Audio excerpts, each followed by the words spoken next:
Hey love, welcome back to the Dear Love channel. We're back in the back to school series, and today we're going to be talking about how your period affects school performance and how to cycle sync for success. So basically, we're talking about how your period and your whole menstrual cycle has an impact on your abilities in school, on your focus, on your energy, and how to utilize your cycle and sync with it. So basically become aware of it and live with it so that you can study better and do the best that you can in school by taking into account how it is your menstrual cycle affects your body, your mind, your energy, all these things. So yeah, we're diving into something that doesn't get talked about enough. If you've ever felt like your brain or your energy levels are totally different at different times in the month, you're not imagining it. And your menstrual cycle has a lot to do with it. So let's break it down. Let's super quickly break down the 4 phases of the menstrual cycle. Your menstrual cycle is made up of about 28 days. It's going to vary a bit from person to person. But days 1 through 5 of your cycle are your menstrual phase. And these are the days that you have your period. Your hormone levels are low, and so is your energy. You might also feel tired or more withdrawn. Just think of how it is you feel when you have your period. Next comes the follicular phase, which is approximately days 6 through 13 of your cycle. Estrogen begins to rise, and with it comes more energy, focus, and clearer thinking. Ovulation is the next cycle phase, and this happens around day 14. This is when your estrogen peaks, so it's reaching its highest level of the entire cycle. And with this high estrogen, you're also likely to feel your most confident, social, and mentally sharp.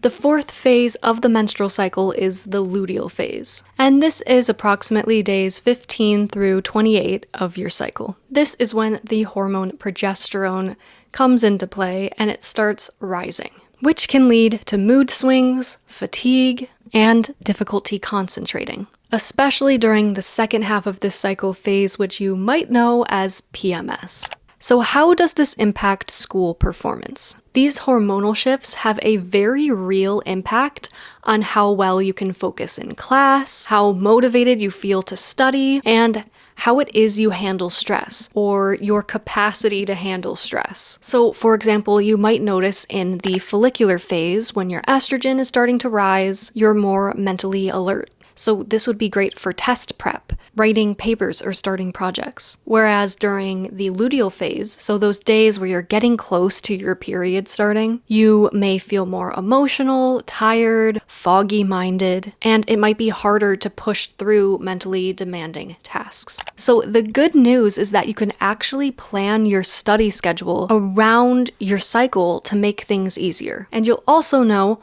when it is you should push yourself in certain areas and when you should let yourself rest or do things that are more review-based. So let's go through each cycle phase now and how you can really utilize each phase within this lens of utilizing it for school and study. Okay, so during the follicular phase, this is like your power week. You could schedule a study marathon, brainstorms, and anything that needs a lot of your energy, like getting started on a big school project. Ovulation can be a great time for presentations or group work. And this is because that high estrogen makes your communication skills come more easily to you, and it makes you more like socially sharp. The luteal phase, so again, those days before your period starts, when you start to kind of slow down and feel more tired, use this time for reviewing your notes, light studying, organizing, and also self-care. You don't want to overload yourself at this time in your cycle where you're probably going to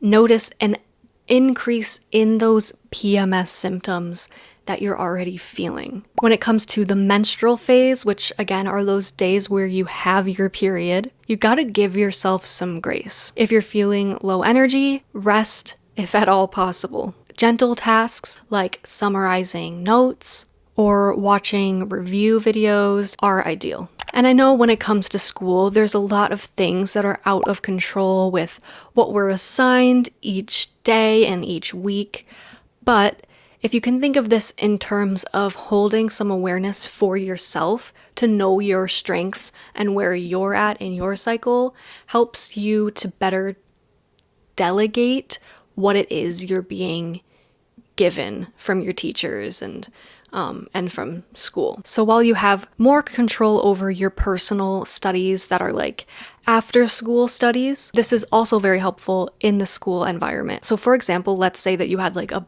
big project to do in science class and you had a whole month to do it. It would be most ideal if you could have your brainstorm for it and get started on it in your follicular phase when your estrogen is rising. Maybe you need to take some surveys to gather data, and it would be great to do that in your ovulatory phase. And then in your luteal phase, you can just organize everything, put things together, get things all set. And then in your menstrual phase, when you're feeling more tired, you can just review everything, finalize everything, and all that upfront work is done. So that's just an example of how you could utilize this.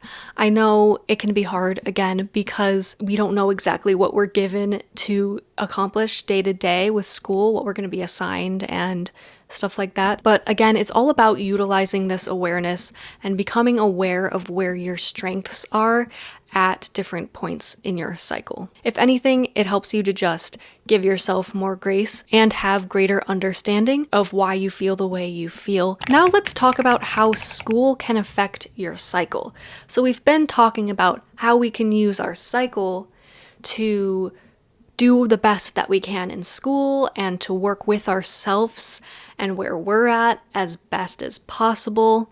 But how does school affect our cycle? So something we get from school that totally affects our cycle is school stress. Things like high stress levels, lack of sleep, inconsistent meals, all of these things can throw off your hormones and even delay your periods or make them become irregular. So if you've noticed changes to your cycle like irregular periods, more cramps, or worse PMS symptoms during really busy school weeks or exam time, that could absolutely be why. And this is why awareness of your different cycle phases is so useful and important. It helps you to take better care of yourself and to work with yourself as much as you can within a school system that is not really working with your internal rhythm at all. So a few quick tips so that you can really utilize cycle syncing and cycle awareness this school year. Number one is to track your cycle so you can plan ahead. Tracking your cycle gives you the ability to know what cycle phase you're in. And then once you know which cycle phase you're in, you know what strengths to kind of play to and where you need to care for yourself more. It also just helps you to know generally when your period will come. Then you can plan your study schedule within the timing of your menstrual cycle. Next, I want to encourage you to not feel guilty if you need some extra rest during your PMS, luteal phase time, and during your period. Rest can be very productive. Rest refuels us. It gives us the replenishment that we need so that we can continue working hard. So look at rest as your superpower, especially during the luteal and menstrual phase. Next is to advocate for your needs and how they change through your cycle. Advocate for them, tend to them, carve out the time to take care of yourself. So I hope this helps you to see that your cycle isn't something to fight against. It's actually something to work with. The more you understand it, the better you're going to be able to do in school and also feel in school. So I hope that this encourages you to work with your cycle a little this school year and start a cycle journaling practice or just tracking your cycle really in basic terms. I have a couple of videos where I explain how to do that, and I'll leave those videos in the description box down below. Our cycles really do have such a big impact on how we feel and how we communicate and how much energy we have. So much is affected by our menstrual cycle, but it's not something that we're really taught to work with. But I really see it as so influential and powerful and helpful if we follow our natural rhythms and work against ourselves less. Let me know in the comments your thoughts on cycle syncing and how you might use it when it comes to school. Give this video a like if you found it helpful, and subscribe to join the Dear Love community and learn more about your cycle and your health and how to care for yourself in deep and meaningful healing ways. It got so dark in here while I was filming. A whole thunderstorm is rolling in. Thank you so much for being here, and I will see you in my next video. Bye, loves.